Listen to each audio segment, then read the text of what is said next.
sit next to Bud Shaw now. So long, Fedor. Yeah, Bud Shaw. All right, so Marcus Mariota went to Tennessee. The Browns did not move up to get him. I know in talking to you during Sports Insider earlier, you were not really on board with Mariota. Well, our colleague Tom Reed tweeted that he thought common sense prevailed for the Titans, and I retweeted that saying, and also for the Browns.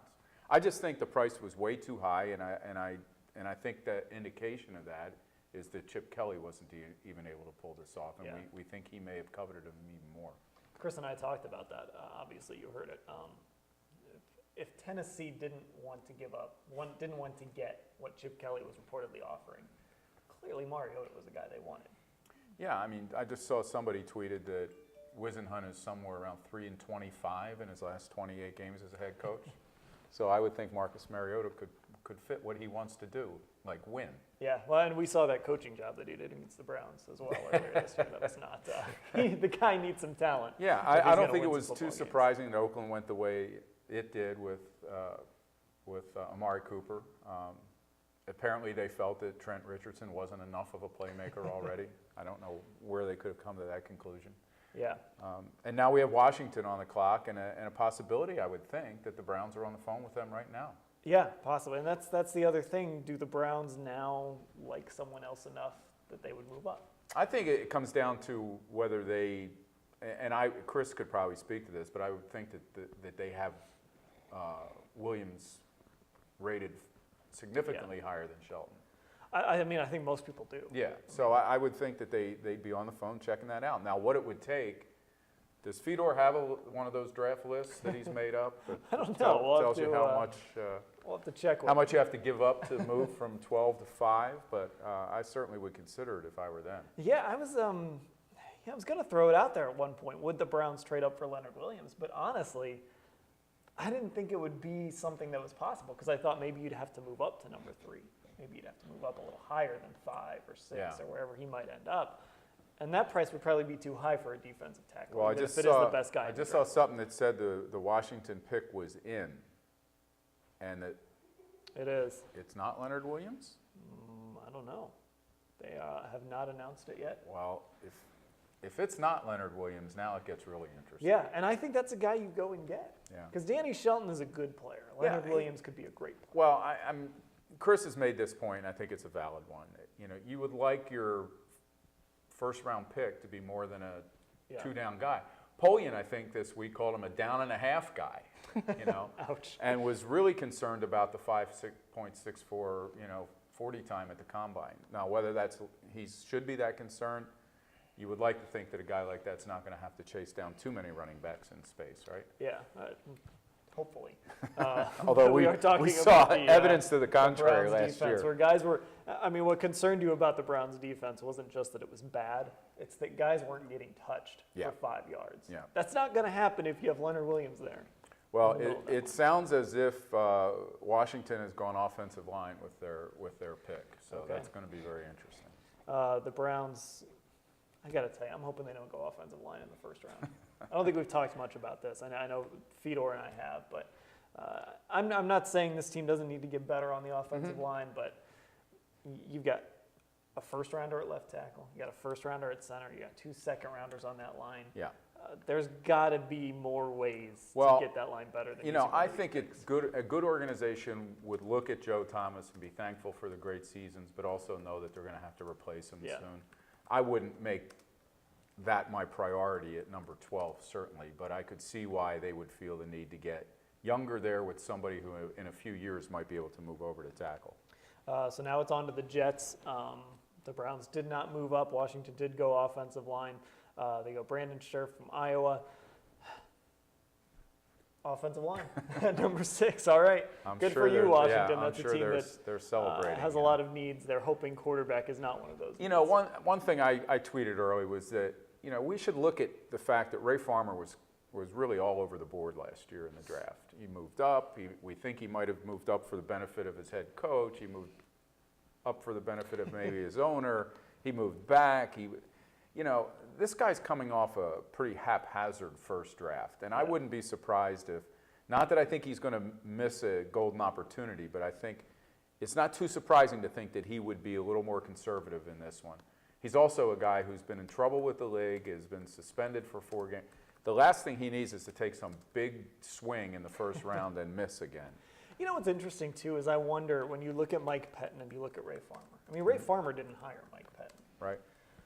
I wonder if Mike Pettin's a guy who's safer than Ray Farmer in Jimmy Haslam's eyes. I mean, normally you see the wholesale changes, right? You don't normally see a GM go and the coach stays, but this is such a bizarre situation because Mike Pettin was maybe he was a Joe Banner hire. I don't know. I think he was more of a Jimmy Haslam hire. Yeah. But he certainly wasn't a Ray Farmer hire, and we've seen that friction a little bit as well. Well, not that I had, the fireside chat or anything, but I did sit down with Haslam after the Chodzinski firing. And I know that he felt that he wasn't convinced that Pettin was going to be a great head coach, but he felt that he fit all the things that he found lacking in Chodzinski. And that was the way he dealt with players, the way he held players accountable, his just demeanor. He comes across as a head coach. He's a confident guy. So I can't imagine that Haslam has seen anything from Pettin that has disappointed him yet. Now, other than a 5-game losing streak at the end of the season, which I think there were some mitigating circumstances. You go 3-13, that would obviously change that outlook. But I mean, it's funny in this offseason, Mike Pettin is the guy that looks best out of everyone in this organization. Yeah, I think that those of us who are around the organization a little bit more have seen him sort of as it's not good that he is, but he's the face of the franchise, and he's also been the saving grace so far. He goes from the, 8th choice as Yeah. head coach to now maybe a guy that could survive a GM firing. I don't know.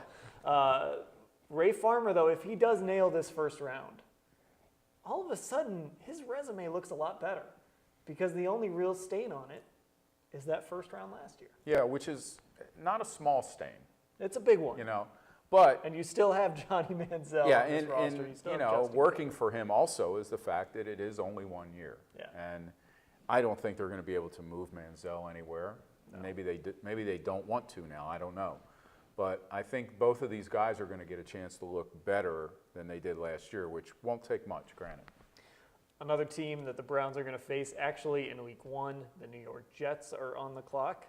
We'll see who they take and who the Browns might run into. That was a possible landing spot, of course, for Marcus Mariota. Had he slid past Tennessee, it didn't happen. For the Jets, then Chicago, Atlanta, the Giants, St. Louis, Minnesota, and then the Browns. Still so many things can happen. You're the GM. Who do you take at 12? Who do you want to be there at 12? Oh, Leonard Williams. Just let him keep sliding down.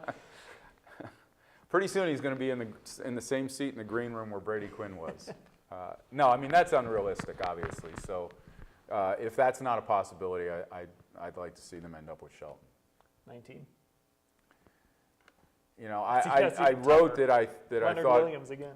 that I thought Perryman would be the pick there, but I must admit that I'm not really sold on my own opinion in that. The more I look at him, he feels like that late riser. That about the 5th time the ball clangs off his hands, people are going to say, "Why did they take him so high?"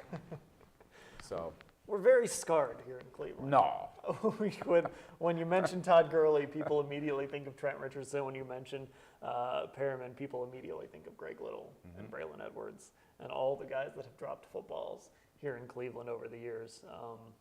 Those things hurt. And Yeah. Look, if you're going to be Ray Farmer and Mike Pettin, you better be willing to just ignore all that Hey, stuff. and the two trust guys that yourself. won't be there are Williams and Gurley. And would they go for Melvin Gordon at 19 if he were there?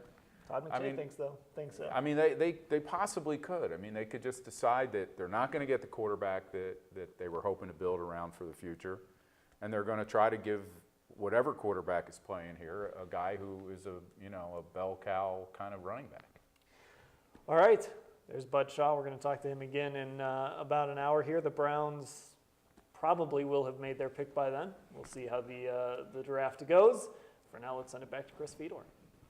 Yeah, guys, I know a lot of people surprised by the pick of Brandon Scherf at number 5 by the Washington Redskins. The guy that Washington wanted, I think, was Dante Fowler. But now they've got a guy, an offensive lineman, the best offensive lineman in the draft, somebody who can protect the franchise. The franchise is Robert Griffin III. You want to help him regain his magic?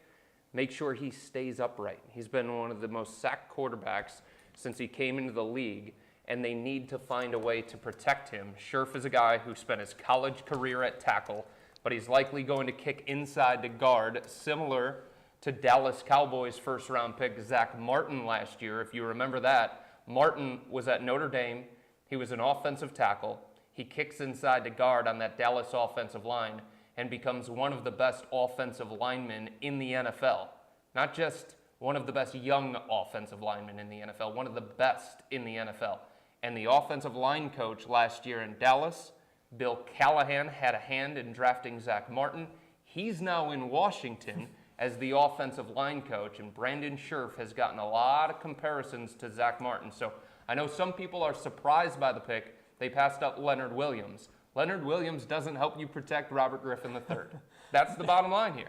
Yeah, and Brandon Scherf is a guy who suddenly moves up to being the number 5 pick. This is a guy that I think when the draft started, I know when I went to the combine, Scherf was a guy that a lot of people thought ended up in Cleveland at 12. So he's certainly moved up the board. A lot of that has to do with need. But and here's the other thing when it comes to Washington.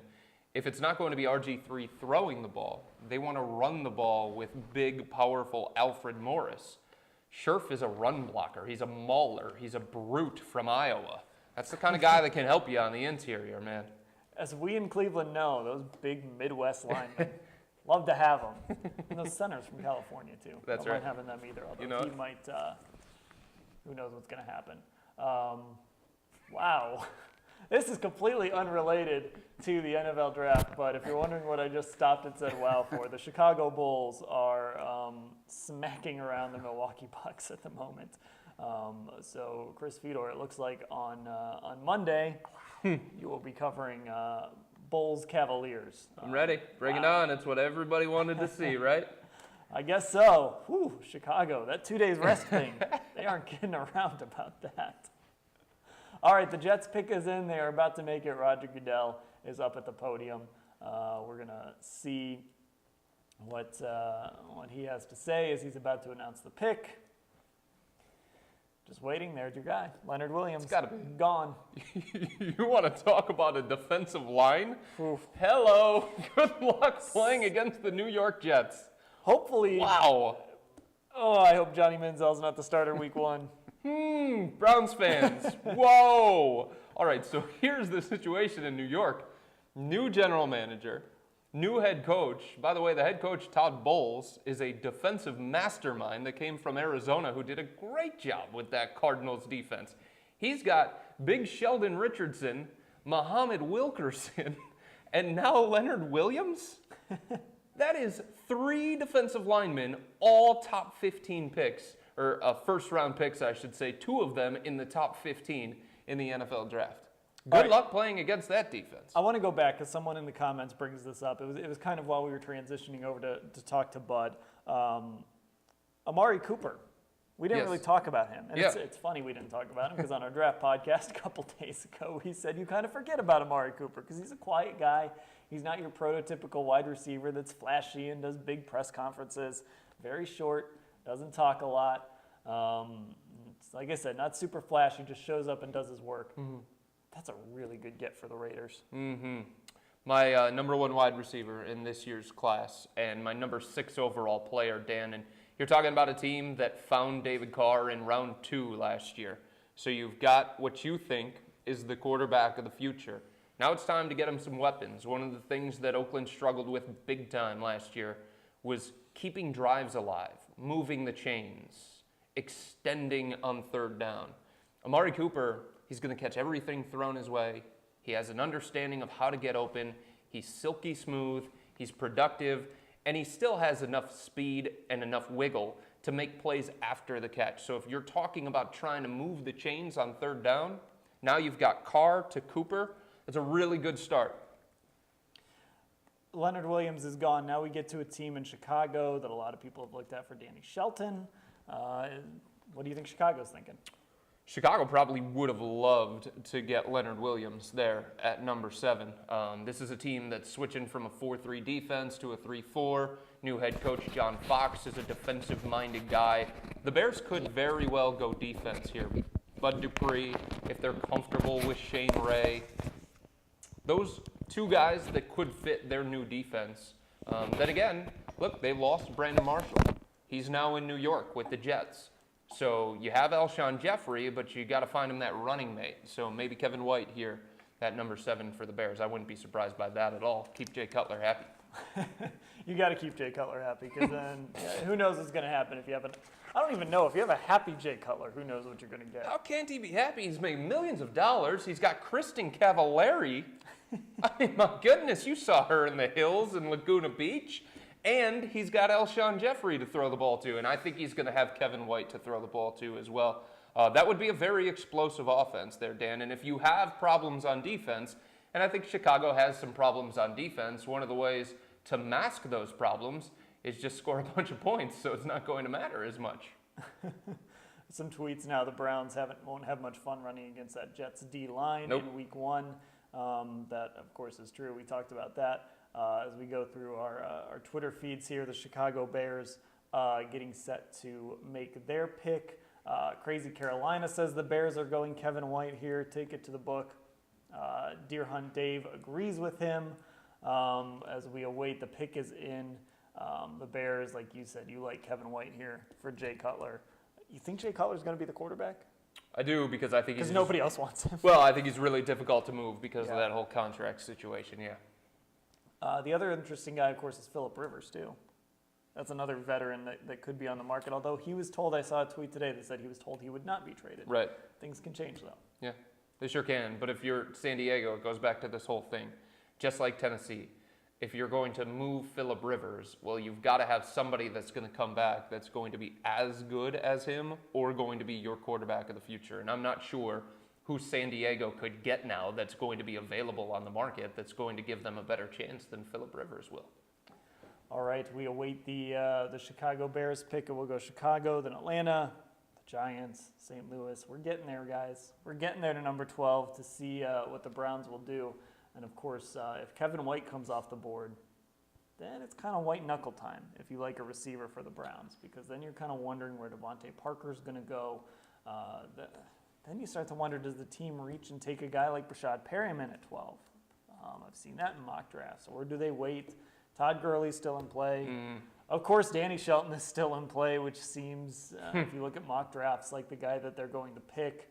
Who knows? So if we just look at this, the teams that you'd be concerned about taking, if you want Devontae Parker, they're at number 12. The teams that you'd be concerned about, St. Louis at 10, no legitimate number 1 wide receiver there. They've got a bunch of wide receivers. Not a lot of them can catch the ball consistently. Devontae Parker has the best pair of hands in this year's draft. So 10 makes sense. 11, hello, Minnesota, Teddy Bridgewater there, the starting quarterback. Get those fireworks going again in Minnesota, the Louisville connection. And I think there's an outside shot at the Giants. Who knows what the situation is with Victor Cruz, whose season came to an end early. They got Odell Beckham Jr. He was terrific as a rookie last year. But New York was a team that was pegged for Brandon Scherf. And now Scherf is going to NFC East rival Washington. Now that Giants pick at number 9 is a little bit more confusing, and they could potentially, Dan, just go best player available regardless of position.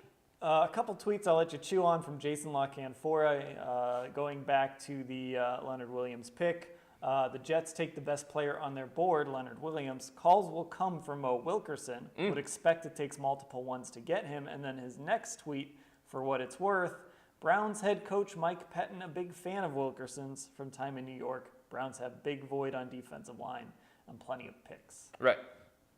That's something that if you're the Cleveland Browns and you've seen the production from Mo Wilkerson and you've had him and you know how to use him, you know his strengths and his weaknesses, that's something that I think they absolutely should explore here, Dan, because we can sit here and we can talk about guys at number 12 like Devontae Parker or Brashad Perriman or Danny Shelton. I'm telling you right now, there's nobody that the Browns could get at 12 or number 19 that would have the same kind of impact as Mo Wilkerson. This is one of the best defensive linemen in the entire NFL.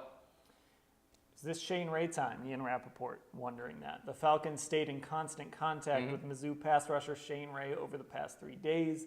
Too early here, right? Or Of course, Shane Ray was arrested on Monday for marijuana possession. He was cited for marijuana possession. He was not impaired at the time that he was pulled over. They found marijuana in his car. Not great judgment on his part. Look, a lot of guys in the NFL smoke marijuana. Right. You know that. Don't kid yourself. You can't be stupid and get caught the week of the draft with it in your car. But that being said, if you've talked to the guy and you believe in the guy and you believe that it was an honest mistake, Yeah. maybe that doesn't deter you from taking him here if you're the Falcons. And you also have a defensive-minded head coach there, Dan Quinn. Yep. He's a new guy. Here's the problem, though, with the pass rushers right now. Now that Leonard Williams is gone and Dante Fowler is gone, you've got a bunch of question marks. So you've got Vic Beasley from Clemson. The production speaks for itself, but he's basically only a pass rusher. He's not going to help you in the running game. He's a former tight end who is still learning how to be a pass rusher. That's him. The next one is Randy Gregory.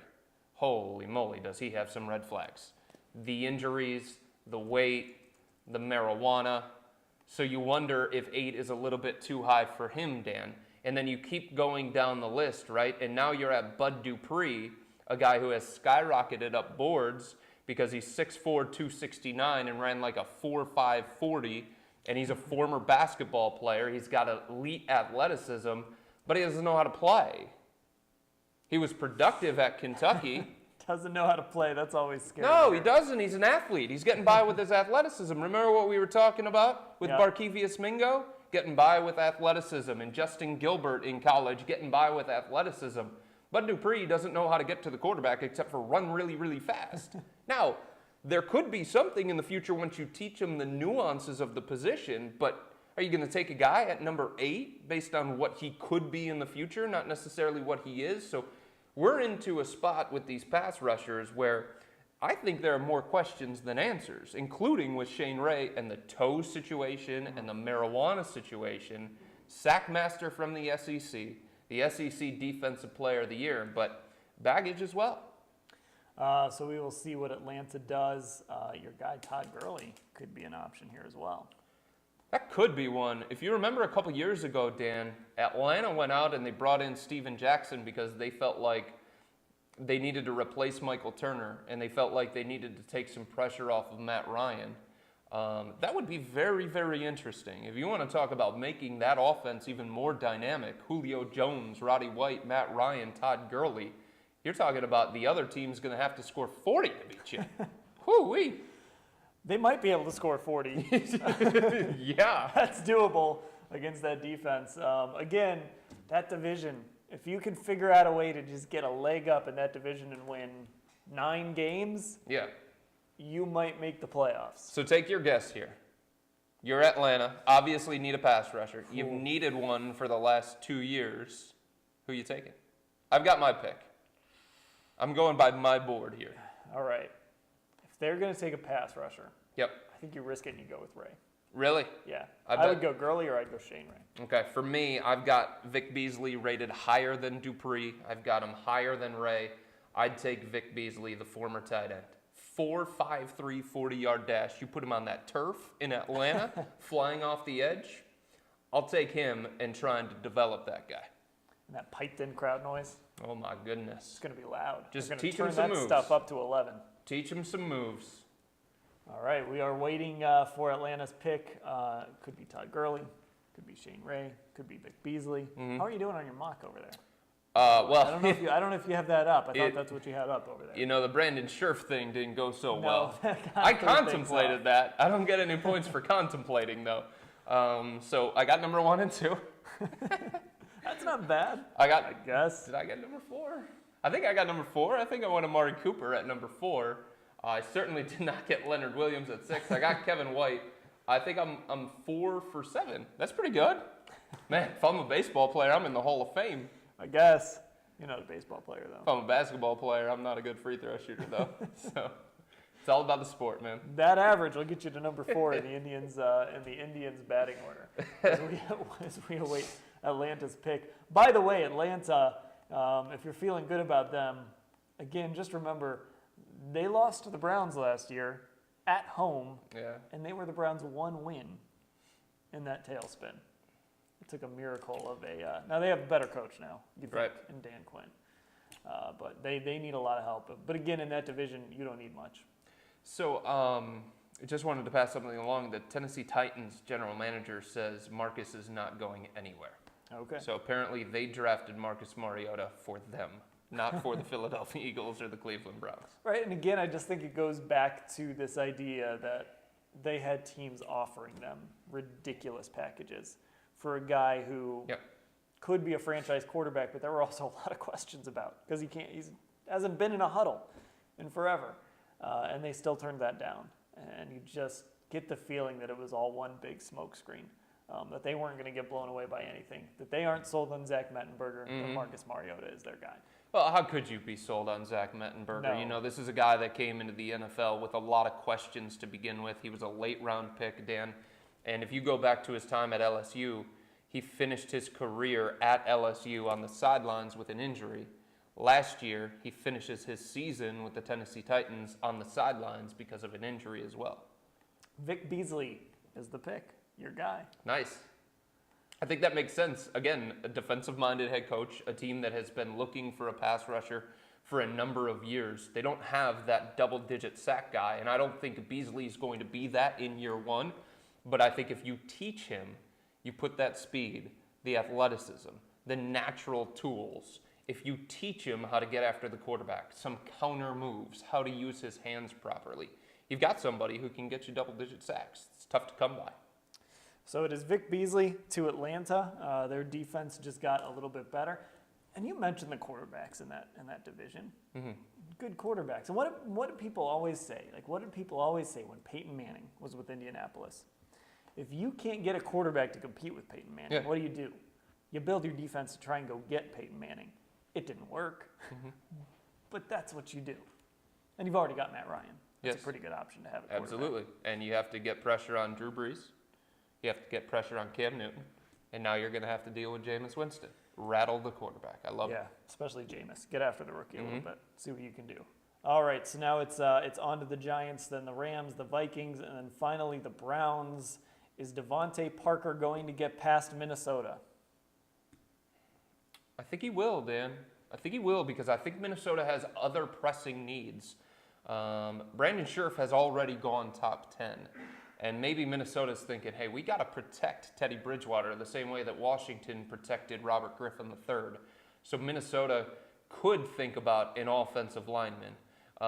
It's kind of pick your flavor when it comes to those guys. Do you like Andrus Peat, the offensive tackle from Stanford, a guy who made a bunch of starts in the Pac-12? Do you like Eric Flowers, a tough, physical, nasty guy who is a little bit inconsistent, but seems like he has the tools? And then you talk about DJ Humphries from Florida, a guy who could probably play all over that line. So I think offensive line makes sense for Minnesota. And I also think that a cornerback makes sense for Minnesota because, again, Dan, it's about your division. Minnesota plays against Jay Cutler, Matthew Stafford, Aaron Rodgers. You better have somebody in the secondary that can cover, that can hold their own against some of those explosive offenses. And then St. Louis, they went offensive line last year, top 10, but that doesn't mean their offensive line is fixed. Their offensive line was a mess when they went offensive line top 10. So I do think Parker's going to be there at number 12 for the Browns. Spoiler alert, if you're going against Aaron Rodgers. If he's healthy, it doesn't matter who you have out there. Yeah, that's probably true. Right. He's going to carve you up. I got Green Bay and Seattle in the NFC Championship game right now, by the way. You're already making your pick for the NFC Championship I got Green Bay and game? Seattle. We're looking ahead. Okay. Next, we're going to talk about our 2016 mock draft and where Cardale Jones might go. No, we're not going to do that. We do need to take a quick break, though, here, and then we will be back. The Browns coming up, the Giants on the clock, St. Louis, Minnesota, and then finally, the number 12 pick in the draft. Who is it going to be? We'll find out probably in about 20, 25 minutes. We'll see, hopefully, by the time we take our next break.